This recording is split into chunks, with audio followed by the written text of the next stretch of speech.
李道长可有几分把握？回陛下，李道长乃我大唐奇人，天象水文地质无所不通，依臣下见，应该确有此事。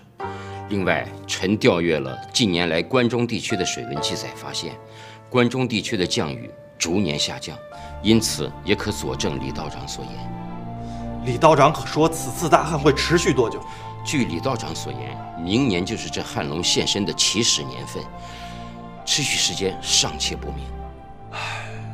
我大唐刚经历吐蕃会战，商洛地震，朕本于修身养息，以慰民生，可这大旱有至啊！这可如何是好啊？陛下，臣以为这旱龙还要1年以后才到，只要陛下早做打算，提前做好万全准备，再加上君臣一心，百姓倒立，便可渡此难关。不错，必须提早做好准备，万不可疏忽大意。请陛下放心，臣这就回去与同僚商讨治旱方略。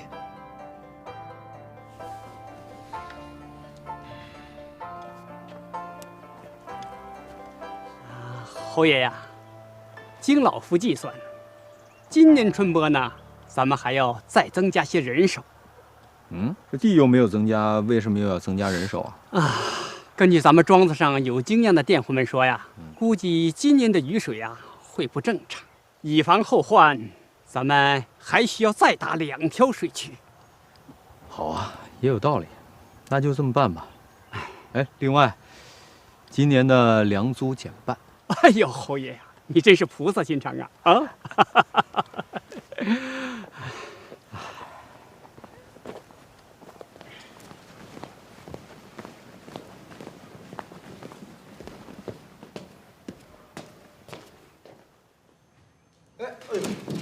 刘大人，刘大人啊，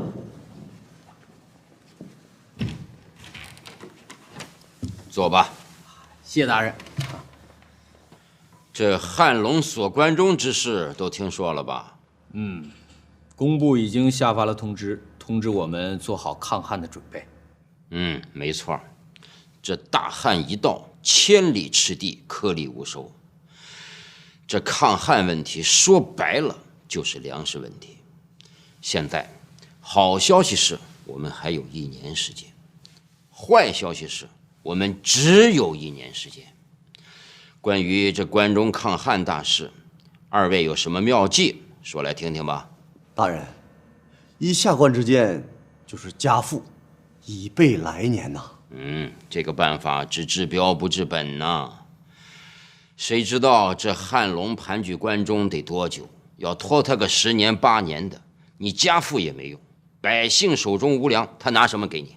是啊，我记得贞观2年的时候，在关中地区就发生过100年难遇的大旱呐，怎么现在这旱情又来了？据史料记载，这个时期关中地区确实发生了很大的气候变化。后来那些专家学者们研究发现，这种变化是由于天灾和人祸共同引发的。人祸？难道还有人下咒祈愿关中无雨不成？非也非也。刘大人，你可知自战国时期以来，这关中地区就因为地理位置得天独厚，成为百姓的迁居重地。再加上隋唐2代都定居长安，这关中地区的人口就变得最为密集。这人们呢，大兴土木，造成了水土流失，森林消失，由此引起了气候变化，所以这关中地区现在这雨水就甚少了。谣言惑众。按你这说法，这关中福地就不适宜百姓居住了吗？即便居住，也必须穴居吗？刘大人，是这样的，种田呢要修农，捕鱼要休渔，什么事儿都讲究个节制。这建设也是这样的，如果你非得要跟大自然对着干，那肯定是要遭到惩罚的。所以我认为，可持续性发展才是重中之重。可持续性发展，新鲜，我第一次听说。不过听来倒是有几分见地啊。这个道理倒是显而易见，只是说起来容易，做起来难啊。有什么难的？因为大家都只看眼前的利益啊，几百年之后的灾难跟现在的奢靡生活相比，实在太过虚无缥缈。好了，这个话题先说到这儿。眼下还是谈谈最急迫的事儿。这关中抗汉大事儿，子豪，你是个有想法的人，你有什么妙计？种植大白菜，种植大白菜就能抗旱吗？因为这个大白菜啊，它生命力强，极易种植，就算是在干旱的北方也能成活。而且，这大白菜有一个特别神奇的功效，什么功效？就是如果储藏得当的话，放个1年半载的也不会变质。哦，真乃神菜呀！不过这大白菜为何物？我怎么没听说过呢？大白菜，好像咱们中华没有听说过有大白菜。我倒听说过白菜，好像产自于南方。这个大白菜，是不是大人你口中所说的那个极西之国之物呢？哎，这大白菜乃是我中华大地土生土长的农作物，但是想要得到这大白菜，还需要一把钥匙。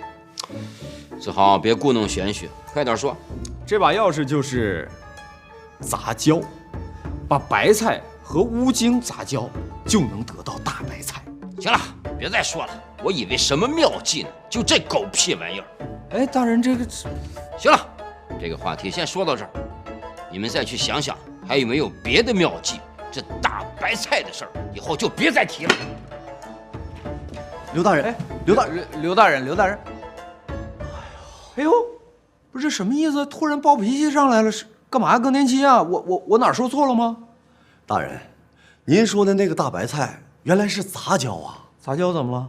哎，咱们刘大人最重礼仪啊，这已经对你态度是好的了，您就海涵吧。重礼仪，那杂交就不能吃了？那不吃都饿死吗？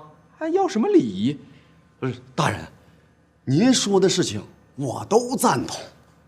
我们大唐人最重礼仪呀，饿死是小，失节是大呀。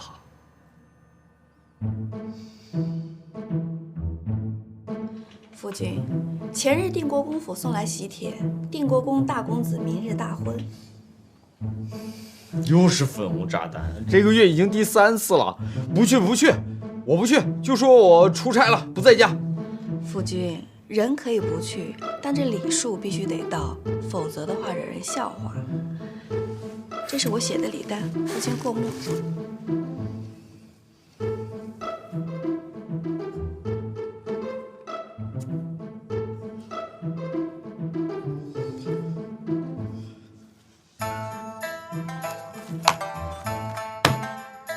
那就这样吧。不行，明天叫上咱们家所有的人都去。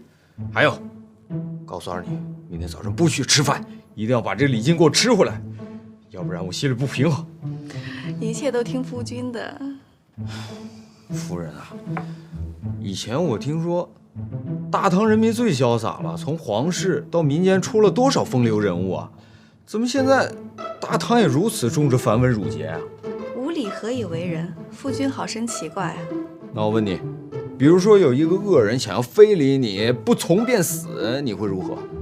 不是有夫君在吗？怎么会有恶人非礼我呢？我不在。那还有二娘子在啊！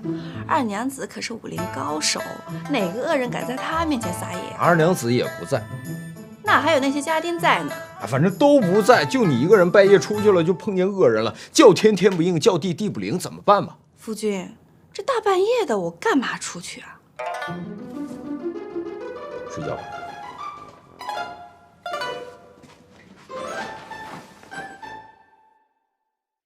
这白菜和无精杂交，真的能种出这么神奇的蔬菜？是啊，可是刘仁贵刘大人不同意，他说这个大白菜杂交有伤风化，不合礼仪，而且农学部的奏折只有他能上，所以还得来求你这个公主，跟你的皇兄透透口风。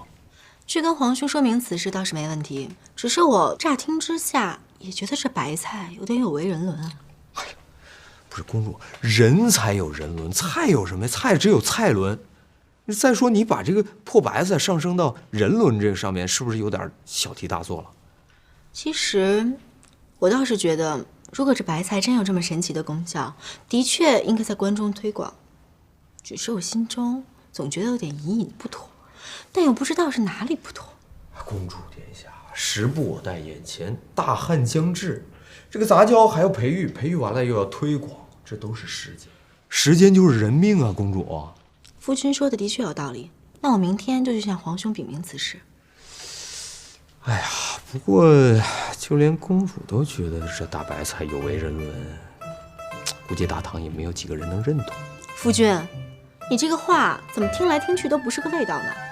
你是不是觉得我兰陵不顾人伦，跟你王修拼在一起，让你难堪了？哎呦，兰兰，你说什么呢？兰兰，我们俩在一块儿是爱情，是爱情啊！世界上所有龌龊的事都可以拿爱情当借口，别的我不敢说，但我敢说，我是全大唐最不要脸的人。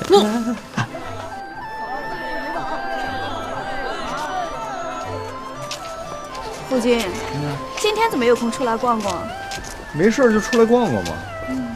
夫君，前面可是菜市场了，没有什么好玩的，还是这边好玩。就想着玩，咱今天去的就是菜市场。买菜有吓人的，我对买菜可没什么兴趣。没说让你买，就让你逛逛。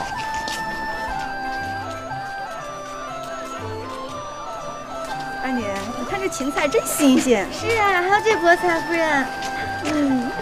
真不错。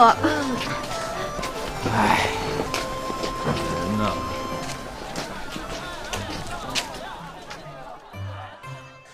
事情呢就是这样的，这个大白菜就是这么回事儿。那你们有什么意见吗？可以提一下。子豪兄啊，这就没有其他类似的替代品了吧？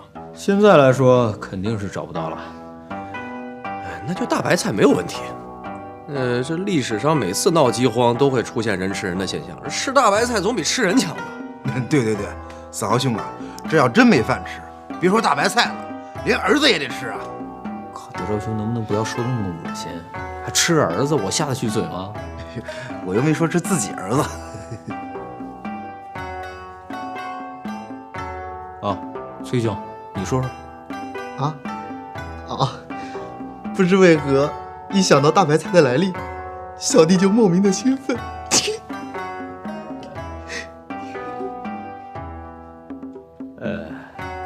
杜无兄，你说吧。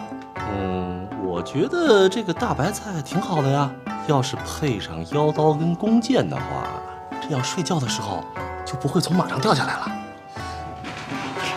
好见解，超出地球人的理解范围。各位都是人才啊！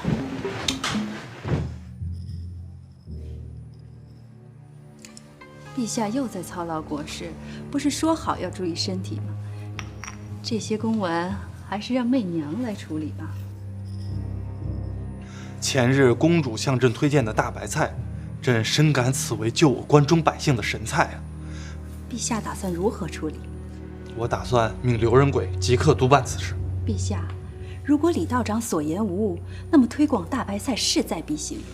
只不过臣妾担心关中百姓会不接受。臣妾以为推广大白菜的关键不在于种植，而在于百姓认可。是啊，如果有时间，百姓肯定会慢慢接受。可是旱龙将至，恐怕我们没那个时间了。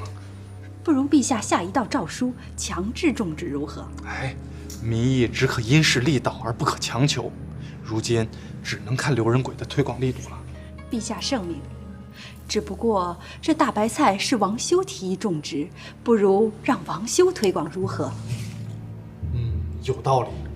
这王修既然能培育出这种菜，肯定也会有推广的法子。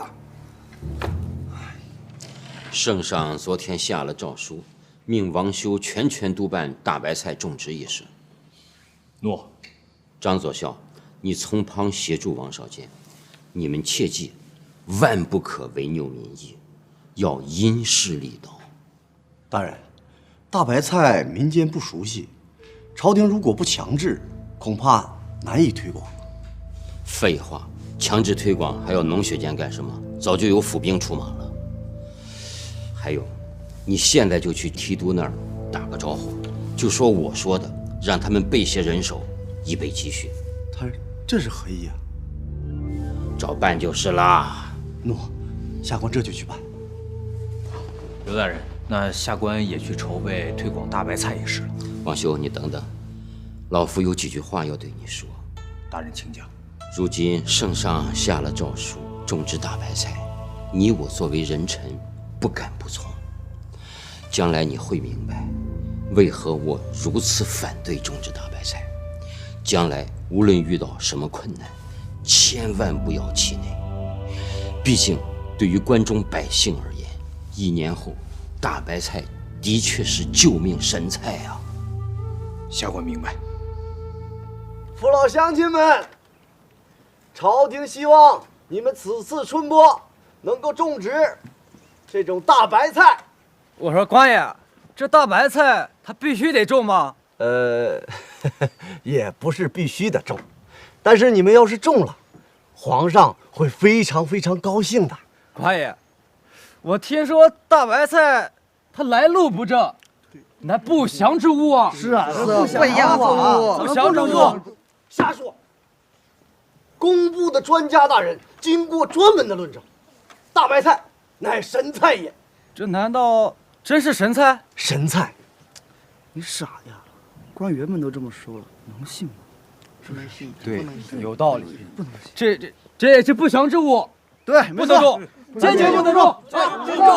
不种，就不种。哎，张大人，大人，怎么样？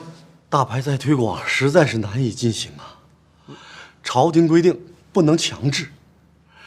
你说我们当了这么多年的官儿，什么时候遇到跟老百姓讲理的时候啊？现在所有推广的官员挠破了头，也想不出好办法来。我不是告诉你以忽悠为主吗？我忽悠了？你怎么忽悠呢？是按我教你那么忽悠的吗？没错啊，一个字儿都没漏。那老百姓怎么说？老百姓说朝廷说的话一概不信。为什么不信啊？一直以来的规矩就是，朝廷说的话老百姓就不信。大人，咱们私底下说一句啊，朝廷说的话你信吗？其实老百姓什么都明白，人家不说而已。大人，咱们还是顾顾眼前吧，推广大白菜的事儿就先不要进行了。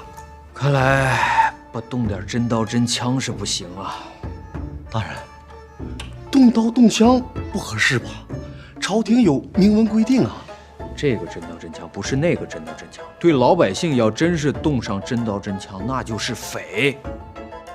那奸商，这个商人的真刀真枪，永远是忽悠。还忽悠？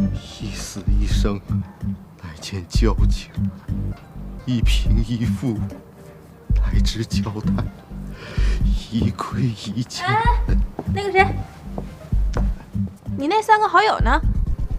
伤寒入体，待身子痊愈后自会前来。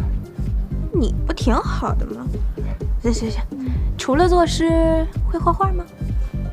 我4人琴棋书画无所不能。想喝酒？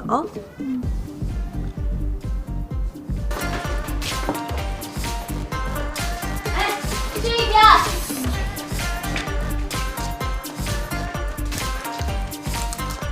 哎呦，大诗人！坐，来，嗑点瓜子。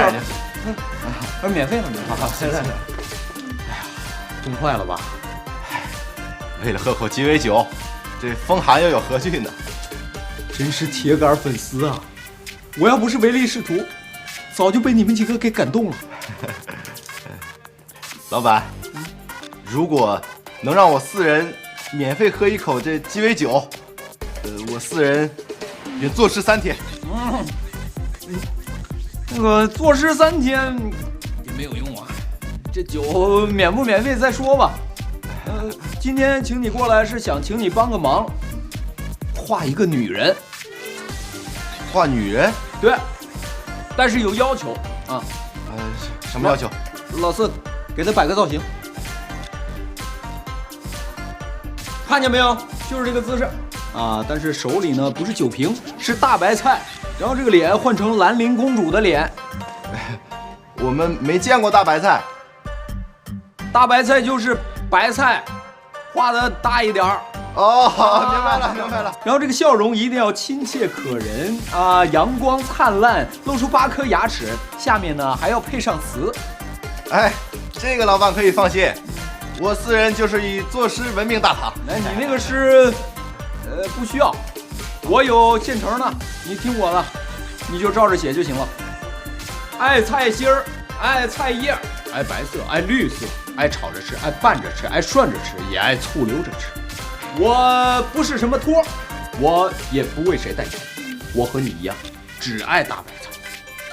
哎，好，在下记住了。那这酒，酒也不能免费喝呀。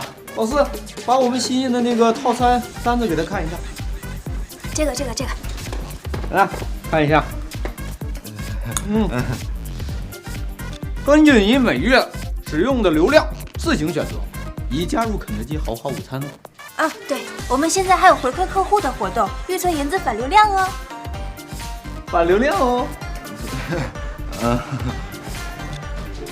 看看，怎么样？像不像？你看，这还有小胡子呢。不怎么样，本宫好歹也是个公主之身，抱着大白菜成何体统？还有，你看这下面的诗句，粗俗不堪。要的就是这种效果。咱们是推销白菜，又不是卖画像。况且你作为代言人，有义务抱着这个大白菜啊。什么是代言人啊？代言人就是你想卖一件东西，你又怕别人不想买，然后你就找一个大家都认识的、特别有威信的这么一个人，玩命的说这玩意儿好。可是我还是觉得这是在忽悠人啊。这叫广告，还不是跟忽悠人一个意思。怎么了，夫君？你是嫌我说你忽悠人难听了吗？忽悠这词儿还是你教给我的呢。不是，我是觉得公主说的太有道理了，咱们就是忽悠人啊。那你刚刚为什么那个样子？我是觉得忽悠的还不够，一会儿你要在这下面提几个字。我可不写那些粗鄙不堪的诗。没让你写诗，就4个字。哪4个？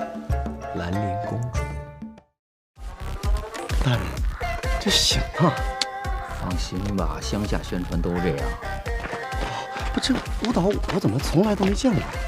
宣传讲究的就是因地制宜，你下乡宣传，你还跳那4平8稳的宫廷舞，谁能看得懂啊？我告诉你们，这款白菜不要998元，不要888元，不要788元，实际上1文钱都不要哎！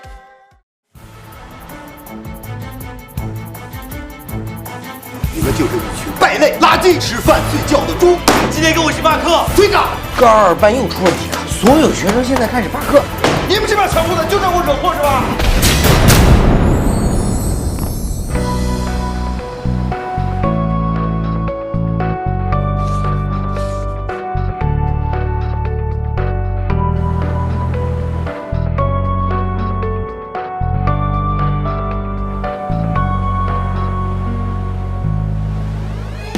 小白金死，你将何苦啊？你今晚有时间吗？我会在你可以看得到我的地方等着你。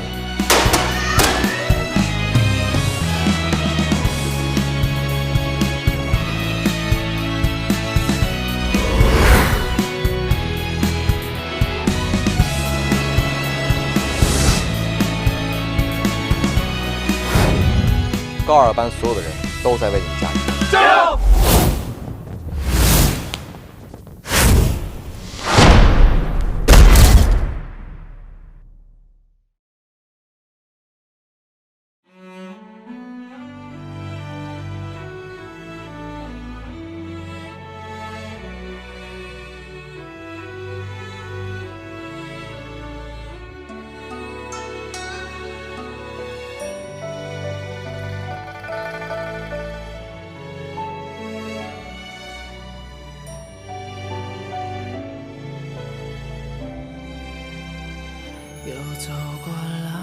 课程又爱上了另个人之后，给你唱过的情歌唱给别人来感受，谁说得不到的就不能再深情的歌颂，情歌没错，错的是感动。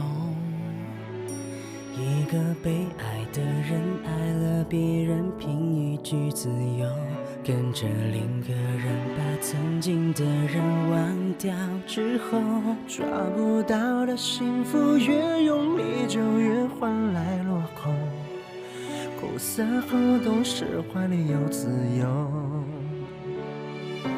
爱了几分，旧的很几分，岁月冲淡了认真，谁都能说天长地久，谁又能真的跨越千年厮守？当冬天落幕，春天悄然来临的时